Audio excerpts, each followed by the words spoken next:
Having taken like essentially an EDM song and turned it into like a barn dance is ridiculous, and I'm totally here for it.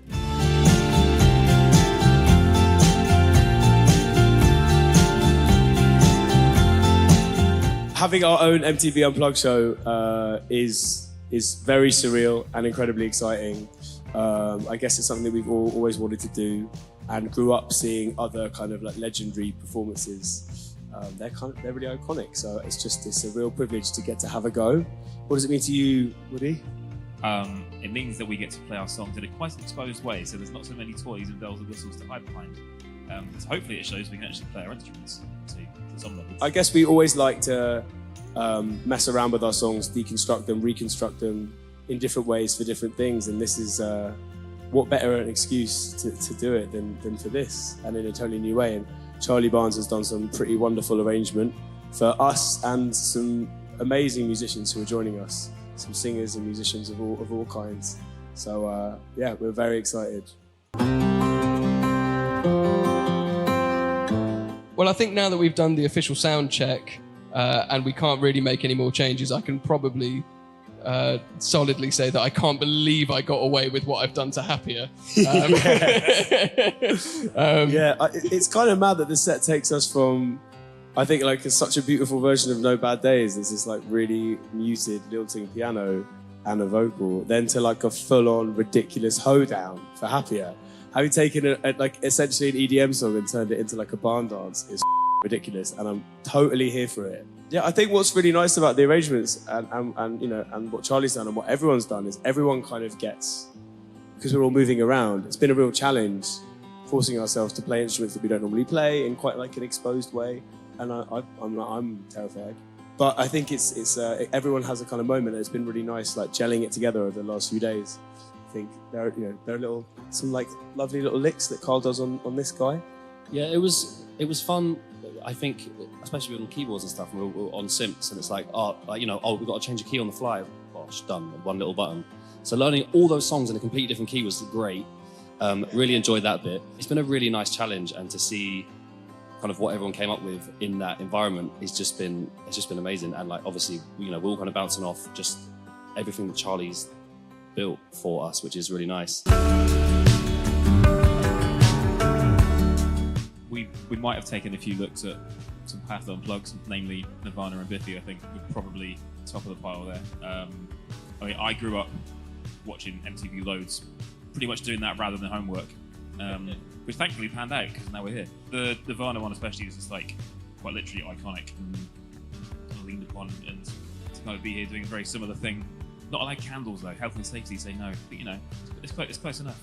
When I was a teenager and first getting into music, my mum bought me, when I wasn't feeling very well, a Beavis and Butthead VHS tape that at the start of it had an old trailer for like a best of Unplugged VHS cassette tape, I assume, and it just kind of showed you a lot of the iconic performances. Like, you can get the MTV Unplugged with all these iconic, all that kind of stuff. And there was a little moment in that I was like, oh, this is interesting. And then it showed a little bit of the one that The Cure did, and they very immediately became pretty much my favourite band from that point. Is that what did it? That's what did it. Just seeing this fellow with wonderful hair singing "Show Me How You Do It," and I promise I'll run away with you. I was like, oh, I think that guy might be speaking my language. Nice. We couldn't do an MTV Unplugged show and not do some covers, and obviously we're like nodding towards the Nirvana classic that we absolutely love, with an arrangement that could not be further from yeah, I think it's pretty much like a whistle away from being an Ennio Morricone pastiche. But I think when we told our crew that we were doing Come As You Are, there was a lot of hesitation from them, like, are you sure? But they seem to think we've got away with it, so that's okay.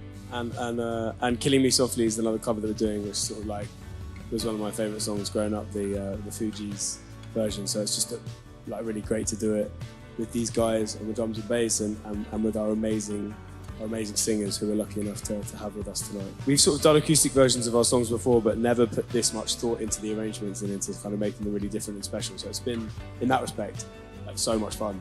But also I think it's a real, like, I don't know, minimalism is not a thing that we've ever had to grapple with in Bastille, ever. yeah, I guess there's a lot of kitchen sinks involved in every single song. So it's been interesting stripping it out. As you can hear, you know, there are big moments and there are kind of moments of reaching and being over the top, but there's a lot of quietness in there as well, and that's just really nice because it's a real point of difference. There's a song called Hope for the Future that isn't released yet, and so we've been sort of living with this recording that's very specific and very intimate and quite, you know, it's a mixture of acoustic guitar and these weird electronic samples and these very whispered vocals. So I guess premiering it for the first time here live, it's never going to be the same as the recording, and we've definitely all got really attached to that recording. So that was kind of an interesting challenge because it's quite a subtle song, so getting all the nuances was tricky. The hardest one for me probably like having to learn the guitar for today was a nightmare, and I didn't do a very good job, but that's pretty terrifying. Just going to play for the first time with a bunch of cameras around. So there's a few songs where I play guitar, but I think for all of us, we're just massively pushed outside our comfort zone. Which was kind of the point. Weirdly, the most comfortable sounding music we've ever made, but we're all stressed. But yeah, no, it's a real pleasure to be here, and I'm glad we got the rugs as well. Yes. Most importantly, I guess getting to break down our songs into the sort of core components and really think about the arrangements and the lyrics and the chords. It's always quite like an exposing process doing that with your songs. And it's just been nice all getting in a room together and rehearsing like with real instruments properly, because everything, you know, we've been splitting our time between this new album we've made that's kind of intentionally futuristic and very electronic and very kind of computerized and synthetic, and then at the same time thinking about on the complete other end of the spectrum doing this. And it's been a really nice kind of counterpoint. I've loved it.